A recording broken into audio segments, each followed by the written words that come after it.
Hey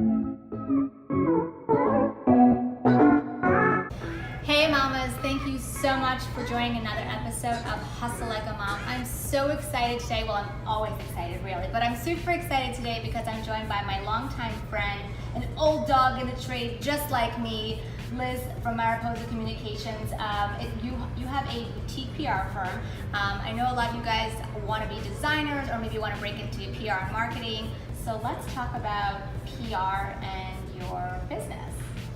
Well, like you so adequately described, been in the game for quite some time. Worked in-house and then worked in agency life and loved both of those, but really wanted to work really holistically with a nice group of designers.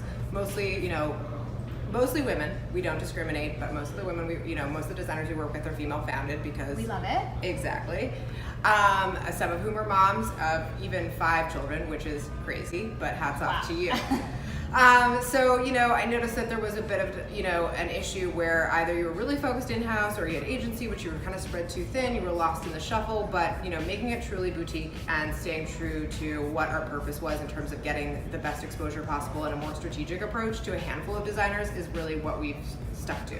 So we really are truly boutique. We take on typically between 5 and 10 clients at a time, all with various needs that all complement one another. We've been fortunate to stay in the fashion accessories realm and mostly jewelry because who doesn't love jewelry? So basically, if you've seen a piece of jewelry in like an InStyle or a Lure or on some of your favorite morning shows, chances are Liz has put it there.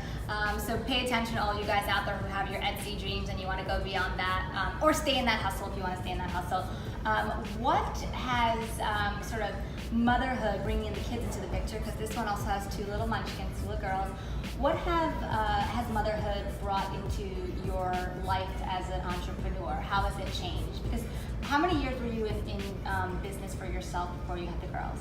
I was probably about halfway, like 5 years, and I'm going on year 10, which again, scary, but awesome at the same time. So I would say multitasking. Again, I think it was a change that shifted in the media landscape and becoming a mom that simultaneously started happening about 5 years ago, where things went digital, personal style influencers were happening. There were major shifts at some of these titles and shows and stuff like that. Titles that means magazines, Yeah, so whether it was a magazine or a television show or whatever it was, these outlets were shifting far too fast. And then at the same time, I was becoming a mom. So you have to realize you have to stay nimble, you have to stay ahead of the curve. There is no right solution that we're discovering also with motherhood. There's no playbook. In motherhood, there's no playbill there either. And the same thing applied to PR and marketing because everything was moving so quickly, and what we used to do doesn't necessarily work now, and it won't work tomorrow, and it won't work a month from now or a year from now. And we all have to really be on our toes. We have to be resourceful, problem solvers, and really be able to maximize our time, which I know as moms, we're all trying. Yes. So speaking of maximizing time, do you think that,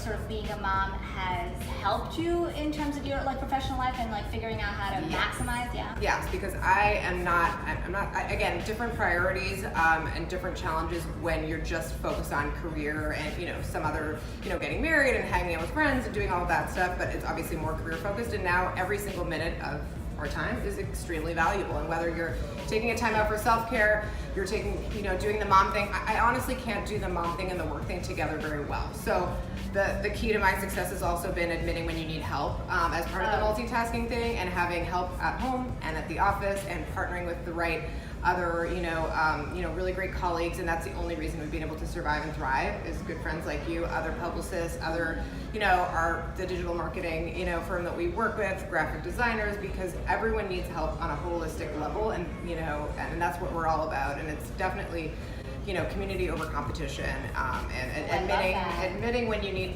help and embracing it, because you can't realistically do everything yourself. Community over competition, which is so great, and I think there really is a shift right now. As far as even places here, I don't know if you ladies are familiar with the Wing, right? I'm a member. Oh, Come you and are? say hi. Okay, I have to join this. Basically, it's a space where women work and network together. But just this idea that we're supporting each other as women, and for those of us who are mothers, as mothers.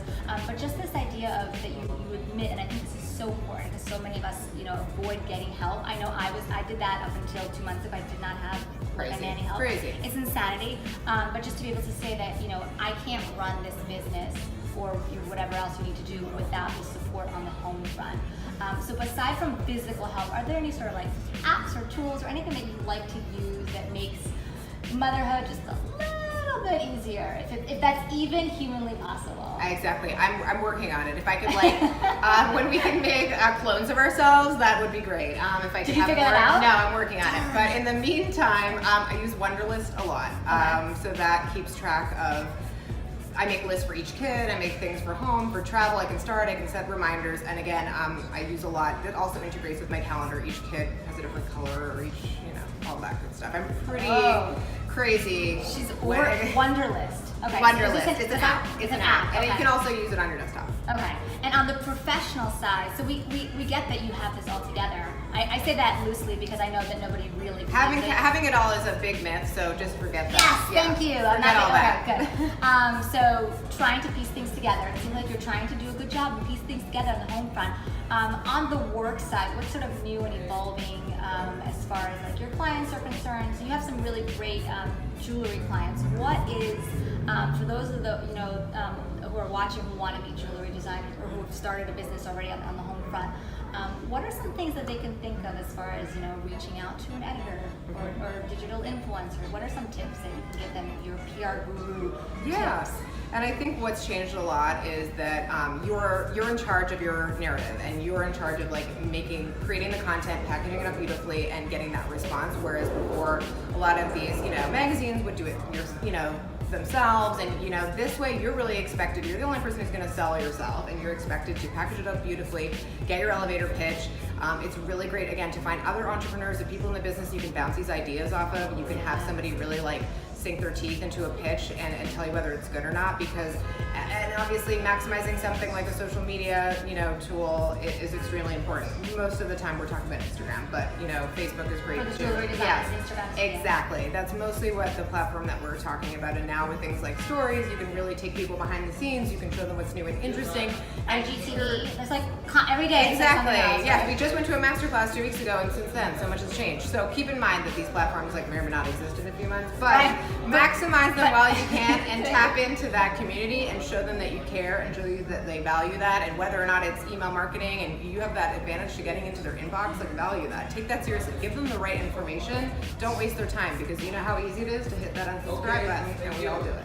Any other tips you have out there, not just necessarily for anybody who's in the jewelry industry, but any entrepreneur moms out there that want to create a business? You can do it. You can do it. Again, once upon a time it was more challenging to go off on your own. Now, the world is your oyster, and with amazing platforms and other things, you can be doing, it's all smoke and mirrors, and you can be doing whatever it is in your I business, like that. It's smoke and whether mirrors. it's a service, a product, it doesn't matter, and it's all just in how you market it. So that's where our area of expertise comes in. And like you said, in terms of changes, it's not just about PR and it's not just about social, but it's how everything comes together, and just making sure that you've got that pitch together, that you understand exactly who your core customer is, and that you really take that seriously, and you can do anything you want with that. The sky's the limit. I love that, and I think that's a great message for your girls, or for any kids out there, but especially with young women. What is something that you are sort of conscious of or teaching them on a regular basis, your little ones? I would say now more than ever to have empathy, to be a respectful person who, again, we don't know what our kids are going to do in terms of careers, because I'm sure that those jobs don't exist now. So that's what we want them to be might not exist. Exactly. So it's hard to wrap your head around it, what that looks like, and how many facets and hats we all wear as entrepreneurs and moms, and no matter where you are. So that's I think that as long as you are a respectful person who is empathetic and is a really great problem solver, those are skills that are going to and you don't just give up on the first try, because then where would we all be? Yeah. Darn. Take 2, take 3. Yeah, if we all just took someone who didn't respond to our email, or somebody who said no, you got to take that feedback to heart. You got to be constructive. You got to make things happen, and try to stay positive in the process. So I think that's what I'm trying to instill. I like to stay positive. I also like the fact that we're having all these discussions about careers that exist now that may not exist later. This constant evolution of technology.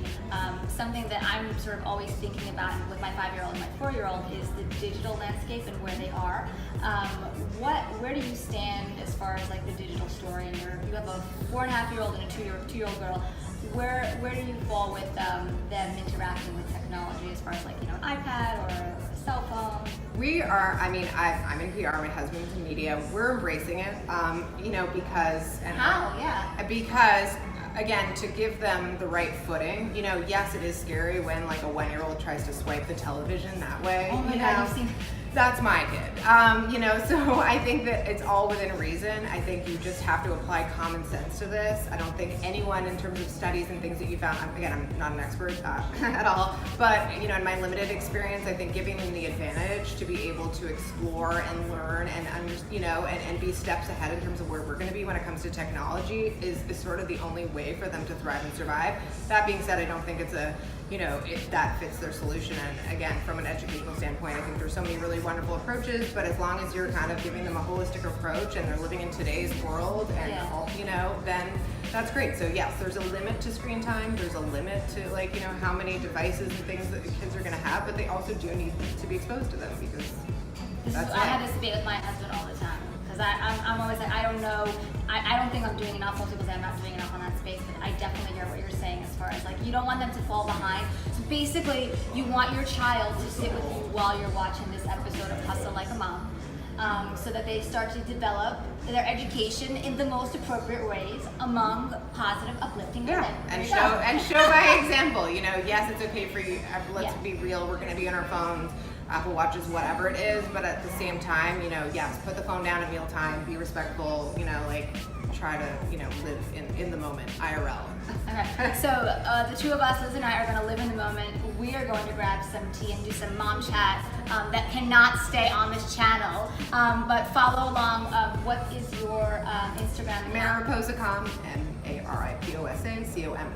on Instagram, Twitter, and Mariposa Communications. And again, all of you guys out there who are either interested in marketing or PR or you're a designer, this is a great brand to follow to get tips and information on how to build your business because it's constantly evolving. We're constantly evolving, and now we're going to let you evolve through the next chapter of your day. Thank you so much, mamas, and have a wonderful rest of your day, week, life. Thank you. Bye.